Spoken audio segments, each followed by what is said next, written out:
Acting ಅಂತ ಬಂದಾಗ, ಒಂದು ಆ್ಯಕ್ಟರ್ ಅಂತ ಬಂದಾಗ ನಮ್ಮ ಸಿನಿಮಾ ಇಂಡಸ್ಟ್ರಿನೇ ಒಂದು ಕುಟುಂಬ ಅಂತ ಅಪ್ಪಾಜಿ ಅವರು ಹೇಳ್ತಾ ಇದ್ರು.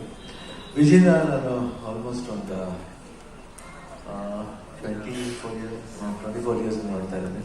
ಫಸ್ಟ್ ರಾಕ್ಷಸ, ಅವಾಗಿಂದ ಆಮೇಲೆ ಜೋಗಿ ಪಿಕ್ಚರ್ ಬಂದಾಗ ಒಂದೇ ಒಂದು ಸ್ಮಾಲ್ ಪಾತ್ರ ಇದೆ, ಬೇಡ ಅಂತ ಹೇಳಿದ್ರು, ಇಲ್ಲ ಒಂದು ಸೀನ್ ಬಂದು ಮಾಡ್ತೀನಿ. ಅಂದರೆ ಒಬ್ಬ ಆರ್ಟಿಸ್ಟ್ಗೆ ಒಂದು ಸಕ್ಸಸ್ಫುಲ್ ಫಿಲಿಮ್ಲಿ ನಾನು ಇರಬೇಕು ಅನ್ನೋದು ಒಂದು ಆಸೆ ಪಡ್ತಿದ್ದೀನಿ, ಅದು ತುಂಬ ಇಂಪಾರ್ಟೆಂಟ್. ಅದು ನಿಜವಾಗ್ಲೂ ವಿಜಯ್ ಬಂದು ನಾನು ಹೇಳಿದೆ ಚಿಕ್ಕ ರೋಲ್, ಆಮೇಲೆ ರಿಷಿ ಮಾಡ್ತೀನಿ. ಅದಾದಮೇಲೆ ಈ ಕರೆಕ್ಟಾಗಿ ಅವರು ದುನಿಯಾ ಅಂತ ಒಂದು ಸಿನಿಮಾ ಸ್ಟಾರ್ಟ್ ಮಾಡ್ತಾರೆ. ಆ ಸಿನಿಮಾ ಮುಹೂರ್ತ ಕರೆಕ್ಟ್ ಬರೀತಾರೆ, ಅದು ರಾಂಗ್ ಟೈಮಲ್ಲಿ ಬರ್ತಾರೆ.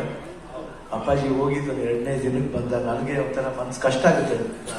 ಇನ್ವಿಟೇಷನ್ ನೋಡ್ಬಿಟ್ಟು ಭಾಳ ಖುಷಿ ಆಯಿತು. ತುಂಬ ಚೆನ್ನಾಗಿದೆ ಸೂರಿ, ಭಾಳ ಪ್ರಾಮಿಸಿಂಗ್ ಆಗಿದೆ, ಬರಬೇಕು ಅಂತ ಆಸೆ ನಿಮ್ಗೆ ಗೊತ್ತು. ಅದು ಅವ್ರು ಹೇಳಿದ್ರು, ಇಲ್ಲ ನಾನು ನಿಮ್ಗೆ ಸುಮ್ಮನೆ ಬಂದು ಕೊಡಬೇಕು. ಇನ್ನೊಬ್ರು ನನಗೆ ತುಂಬ ಇಷ್ಟವಾದ ಆ್ಯಕ್ಟರ್ ಅನ್ನೋದಂದ್ರೆ ಲೂಸ್ ಮದರ್, ನಾನು ಭಾಳ ಫೇವ್ರೇಟ್ ನನಗೆ. ವಿಜಯ್ ಜೊತೆಲಿ ಅವರಷ್ಟು ಅಷ್ಟೇ ತುಂಬ ಪ್ರಾಮಿಸಿಂಗ್ ಮಾಡಿದ್ರು. ಅವ್ರದ್ದೇ ಸಿನಿಮಾ, ಅದು ಅವ್ರದ್ದೇ ಸಿನಿಮಾ ಭಾಳ ಅದ್ಭುತವಾದ. ನಾನು ಹೇಳ್ತೇನೆ 100% ಇದು ಯಾವ ಮಟ್ಟಿಗೆ ಹೋಗುತ್ತೆ ಅಂತ ಗೊತ್ತಾ. ಆ ಪಿಕ್ಚರ್ಲಿ ಫಸ್ಟ್ ಪಿಕ್ಚರು ನಾವಿಲ್ಲ ಅಂತ ಅನ್ಕೋಬಾರ್ದು. ವಿ ಶುಡ್ ನಾಟ್, ನಾವು ನಮ್ಮ ನೆನಪನ್ನ ಒಂದು ಅನುಭವಗಳನ್ನ ಯಾವಾಗಲೂ